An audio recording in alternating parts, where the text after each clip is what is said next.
aan u noqon nidi ama natiijada la helay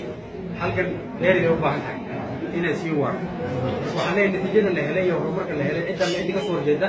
waa mid cid dalka oo dhan ka soo jeeda jirtaankiisa weyn oo deegaanku maanta wuxuu yahay shirka dalkan uu ku taagan yahay ka mid yahay horumarka la hantiyay nabadgelyada la hantiyay dhaqaalaha deegaanka socda cidda la ka soo jeeda waa mid nabadiid ay ku salaysan tahay weyn waa mid federaal ahaan iyo deegaan ahaan si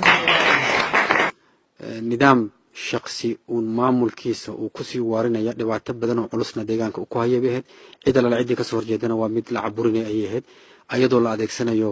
qaab dhismeedka dawliga iyo qaab dhismeedka amniga deegaanka marka dhaawac ballaaran oo xagga dimuqraadiyadda shacabka loo geystay xurriyaddii iyo sharaftii ixtiraamkii shacabkii iyo allubay taasna marka waxay keentay culeys badan xagga shacabka dhaawac badan shacabka inuu soo gaaro taasna marka waa arrimuhu golaha dhexe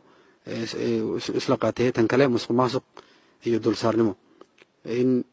miisaaniyadda iyo hantida dowladda loogu talagalay in shacabka loogu adeego ku takrifal ballaaran baa ka dhacday xagga mashaariicda ha ahaato xagga iibka ha ahaato ganacsiga xortaana ma jirin oo ganacsigu dad gaar u xirxirnaa dhibaatooyin kontrabaan baa jiray xagga dhaqaalahana dhaawac weyn baa soo gaaray ummadda hantidii ummadda waa la luunsaday dhibaatooyin ballaaran oo lasoo koobi karna aad iyo aad u ba'an culeys badan ee shacabkuna ay gaareen ayaa laisla qiimeeyey waxaa kaloo laisla qiimeeyey in nidaam dowladeed nidaam xisbi nidaam ku shaqeyn iyo hay-adaha dawliga si buuxda u shaqeyn marnaba ma jirin nidaam hal qof kelita wax walba oo ka shaqeynayay amarkiisa kelid lagu shaqeynayay taasna ay keentay inay burburaan hay-adihii ama natiijada la helay